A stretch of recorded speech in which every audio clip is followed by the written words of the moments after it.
காய்கறியே சாப்பிடாத பிள்ளைங்களை இந்த மாதிரி செஞ்சு கொடுத்தோம்னா கட்டாயமாக சாப்பிட வச்சிடலாம். நிறைய காய்கறி அப்புறம் சிக்கன் எல்லாம் போட்டு சிம்பிளாக ஒரு ரைஸ். இப்போ இதை எப்படி செய்யறதுன்னு பார்க்கலாம். நான் இந்த சாப்பாடு பண்ணுறதுக்கு ஃபஸ்ட்டு சிக்கனை மேரினேஷன் பண்ணி வச்சுக்க போகிறேன். நான் இதில் 65 தான் பண்ண போகிறேன். ஒரு 1/2 kg அளவுக்கு சிக்கன் வாங்கி சின்ன சின்னதாக கட் பண்ணி வச்சுருந்தேன். இப்போ இந்த சிக்கனுக்கு தேவையான உப்பு, 1 டீஸ்பூன் அளவுக்கு காஷ்மீரி மிளகாய் தூள், 1 டேபிள் ஸ்பூன் அளவுக்கு இஞ்சி பூண்டு பேஸ்ட்டு, அடுத்து கரம் மசாலா சேர்த்துக்கணும். அதுக்கு பதிலாக பட்டை கிராம்பு நான் இடித்து போட்டுக்கிறேன். அடுத்து கொஞ்சமாக லெமன் ஜூஸும் சேர்த்து கலந்து விட்டு ஊற வச்சுக்கிட்டேன். இப்போ இதுக்கு தேவையான காய்கறி, வெங்காயம், தக்காளி எல்லாமே கட் பண்ணி வச்சுட்டேன். அடுத்து ஒரு பெரிய பேன் எடுத்து ஒரு 5 டேபிள் ஸ்பூன் அளவுக்கு தேங்காய் எண்ணெய் சேர்த்துக்கிறேன். இதில் பட்டை, கிராம்பு, ஏலக்காய் இதெல்லாம் சேர்த்துட்டு 2 பல்லாரி வெங்காயம் கட் பண்ணி வச்சுருந்தேன். அதையும் சேர்த்து வதக்கி எடுத்துக்கலாம். இதுக்கு பிரியாணி மாதிரி நிறைய வெங்காயம்லாம் சேர்க்கணுங்கிற அவசியம் இல்லை, கொஞ்சமாக போட்டால் போதும். அடுத்து ரம்பையிலையும் போட்டுக்கிறேன். இதுவும் நல்லா வதங்கி வந்த பிறகு 2 டேபிள் ஸ்பூன் அளவுக்கு இஞ்சி பூண்டு பேஸ்ட் சேர்த்துக்கிறேன். எங்கள் வீட்டில் இந்த காய்கறி சாப்பாடு மாதத்தில் ஒரு வாட்டியாவது செஞ்சுருவோம். பட் இதில் நான்வெஜ் டச் இல்லாதனால எனக்குமே இந்த சாப்பாடு அந்த அளவுக்கு இறங்காது. ஸோ அதுக்காகவே நான் இப்போ ரீசெண்டாக இது பண்ணும்போது சிக்கன் பொரிச்சு போட்டிருந்தேன். ஸோ சாப்பிட்றதுக்கு உண்மையிலேயே டேஸ்ட் நல்லா இருந்துச்சு. இந்த சாப்பாடில் ப்ரோட்டீன், ஃபைபர் எல்லாமே கலந்து இருக்கும். ஸோ கிட்ஸ் லஞ்ச் பாக்ஸ்க்கு நீங்கள் இதை ட்ரை பண்ணலாம்.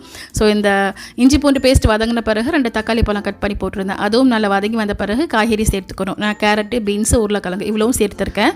உங்கள் பிள்ளைங்க சாப்பிடாத காய்கறி எல்லாமே நீங்கள் இதில் சேர்த்துக்கலாம். முக்கியமாக சின்னதாக கட் பண்ணி போடுங்க. அப்போ தான் சோறு சாப்பிடும்போது இந்த காய்கறி உள்ளே போகிறதே தெரியாது.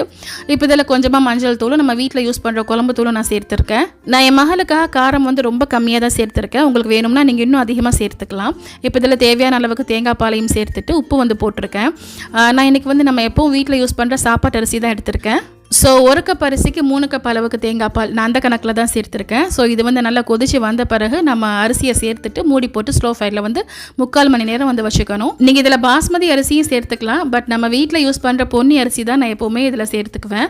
இந்த காய்கறி சாப்பாட்டுக்கு இந்த பொன்னி அரிசியே போதுங்கிற மாதிரி தான் எனக்கு இதில் தோணும். ஆனாலும் இதில் சிக்கன் பொரிச்சு போட்ட பிறகு இதோட டேஸ்ட் வேறு லெவலில் இருந்துச்சு. சிக்கனை குட்டி குட்டியாக பொரிச்சு போட்டிருந்தனால ஒவ்வொரு பைட்டுக்குமே ஒரு சிக்கன் கிடச்சிது.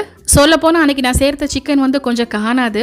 நான் நைட்டுக்கும் சேர்த்து அன்னைக்கு சோறு வச்சிருந்தேன். இன்னும் அதிகமாக சிக்கன் இருந்துச்சுன்னா சாப்பிட்றதுக்கு இன்னும் சூப்பராக இருந்திருக்கும். ஸோ அவ்வளோதான், இந்த சைடில் காய்கறி சோறு சூப்பராக ரெடியாகி வந்துருச்சு. அன்னைக்கு நான் சோறு கொஞ்சம் அதிகமாக வச்சுருந்தேன். அதனால தான் 3/4 மணி நேரம் ஸ்லோ ஃபயரில் வச்சுருந்தேன்.